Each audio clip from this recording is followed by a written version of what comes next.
ये जो फुटबॉल की दुनिया में जो एक बड़ा वाक़या पेश आया है, तुर्किया में फुटबॉल मैचों पर एक मुबैना सट्टेबाज़ी की वसी पैमाने पर तहकीकात जारी हैं और इसमें ये सामने आया है कि काफ़ी बड़े पैमाने पर जो है वो तुर्किया में फ़ुटबॉल पर जुआ हो रहा था और एक बहुत बड़ा एक बेटिंग स्कैंडल है जो कि सामने आया है तुर्किया से। तो इसके बारे में बताएँ क्या तफ़सीलात हैं? देखें, फुटबॉल की जो 100 साल से ज्यादा पुरानी हिस्ट्री है, उसमें ये सबसे बड़ी तहकीकात है। यानी अगर आप जिस तरह टर्किश फुटबॉल फेडरेशन की के प्रेसिडेंट ने जो प्रेस कॉन्फ्रेंस की और उसमें जो तफसील उन्होंने बताई, तो इब्राहिम के मुताबिक 1024 जो उनके फुटबॉलर हैं उनको इन तहकीकात का इन्वेस्टिगेशन का सामना है और उनको वक्ती तौर पर सस्पेंड कर दिया गया। और जो सबसे इससे भी बड़ी चीज है कि इन 1024 प्लेयर में 27 प्लेयर ऐसे शामिल हैं जो डिवीजन 1 यानी उनकी लीग लेवल के खेल रहे थे और उसके अंदर भी 5 प्लेयर ऐसे हैं जो टर्किया की कौमी फुटबॉल टीम का हिस्सा रह चुके हैं। तो इससे बड़े पैमाने पर ये इन्वेस्टिगेशन हो रही है और ये कहानी जो है वो अंपायर्स और मैं माफी चाहता हूं अंपायर्स, क्योंकि क्रिकेट हमारे मुंह पर चढ़ा होता है। रेफरीज जो है, रेफरीज 571 रेफरीज हैं टोटल टर्किया फुटबॉल फेडरेशन के, जिनमें से 371 रेफरीज जो हैं वो या असिस्टेंट रेफरीज जो हैं वो इसमें मुलव्वस पाए गए। अब कहानी शुरू जो हुई है वो एक बेटिंग वेबसाइट है। बेटिंग वेबसाइट पर इन लोगों के अकाउंट्स मौजूद हैं। इन लोगों के अकाउंट्स के जरिए बहुत सारी बेट्स हुई हैं और रेफरीज के वाले से तो यहां तक पता चला है कि एक रेफरी ने पिछले 5 सालों में 18,000 से ज्यादा बार जो है वो बेट किया है और 10 रेफरीज ऐसे हैं जो 10-10 हजार से ज्यादा बार बेट कर चुके हैं। और ये एक बहुत ही बड़े पैमाने की फुटबॉल के अंदर बैटिंग की हवाले से एक स्कैंडल निकला है और इस पर सिर्फ टर्किया फुटबॉल फेडरेशन ही नहीं बल्कि टर्किया की जो अटॉर्नी जनरल है वो भी इन्वेस्टिगेशन कर रहे हैं। और वक्ती तौर पर इतने बड़े पैमाने पर इतने प्लेयर्स को सस्पेंड करना आज तक फुटबॉल की तारीख में नहीं मिलता। अच्छा, अब इस केस में, इस स्कैंडल में कितने लोगों को गिरफ्तार किया गया है और अब तक की तहकीकात में क्या पेशरफ्त सामने आई है? कौन कौन मुलव्विस पाया गया है?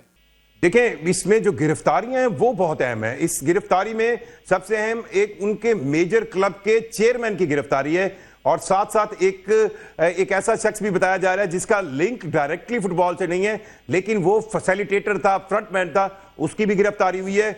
5 रेफरीज की गिरफ्तारी हुई हैं और ये 7 गिरफ्तारियां आप ये जहन में रखिएगा कि किसी भी तरह के, मतलब आप इसको व्हाइट कॉलर क्राइम कहेंगे। व्हाइट कॉलर क्राइम के अंदर नॉर्मली एलिगेशन जब लगते हैं तो उसकी इन्वेस्टिगेशन होती है और एक बड़ी इन्वेस्टिगेशन के बाद अगर आपके पास बड़े ठोस सबूत हो तब आप इनकी गिरफ्तारियां करते हैं।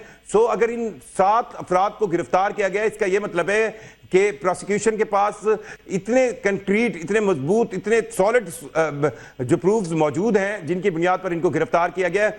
और जो कॉन्फिडेंस है टर्किश फुटबॉल फेडरेशन के सदर का, यही लगता है कि उनके पास बहुत ही ज्यादा सबूत आए। और मैं एक चीज और आपको बताऊं कि ये 2020 से 5 साल का कुछ पूरा रिकॉर्ड आया और इसमें टर्किश और जो एजेंसीज हैं उनकी तरफ उनको कई हिंट मिले थे और रिकॉर्ड मिले थे जिसमें यह पता चला था कि फुटबॉल की जो लीग्स हैं उनके मालकान हैं, रेफरीज हैं, प्लेयर्स हैं, वो बहुत ज्यादा फ्रीक्वेंटली जो है वो बैटिंग कर रहे हैं, जिस पर उन्होंने एक बड़ी ही कॉन्फिडेंशियल और बड़ी हाई लेवल इंक्वायरी की थी और उसके इंक्वायरी के अंदर बहुत ज्यादा सबूत मिलने के बाद यह काम शुरू किया गया था।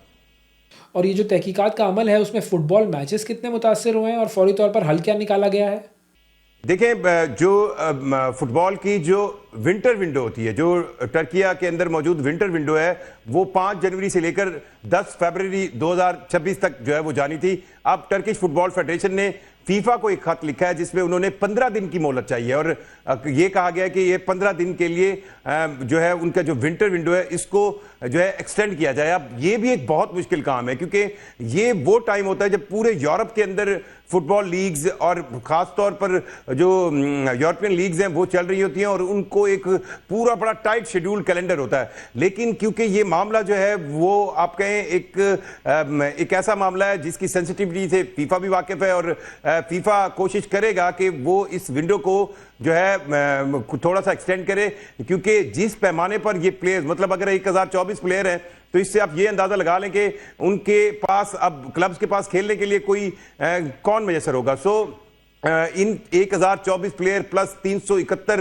रेफरीज, उनमें से 145 के बारे में तो बहुत ज्यादा सीरियस एलिगेशन है रेफरीज के खिलाफ। सो उनको इन्वेस्टिगेट करने में भी प्रॉपर टाइम लगेगा, और ये इन्वेस्टिगेशन जो है, और जाहिर बात है ये फुटबॉल प्लेयर्स है, इनके मुस्तकबिल का सवाल है, तो ये फुटबॉल प्लेयर अपनी जो कानूनी चारा जो ये उसके लिए भी भरपूर अंदाज में आएंगे।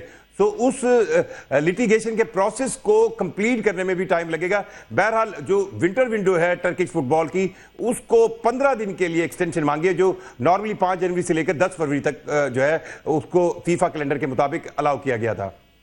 अच्छा जुल्करनैन, क्या माजी में भी इस तरह का कोई वाकया हुआ है? जुर्म साबित होने पर यह भी मुझे बताइएगा कि सज़ा क्या हो सकती है, और फीफा के कवानीन इस हवाले से क्या कहते हैं? इससे पहले जो अगर वाकयात हुए हैं, मतलब 2009 में जर्मनी के अंदर जो है इसी तरह फुटबॉल लीग के अंदर जो है बैटिंग के और इस तरह आप कहें जुए के या सट्टे के जो है शवाहिद मिले थे, और ये इंक्वायरी तकरीबन 200 अफराद से, जिनमें प्लेयर्स भी शामिल थे, ऑफिशियल्स भी शामिल थे और कोचेस भी शामिल थे, 9 कंट्रीज में, 9 ममालिक में की गई थी।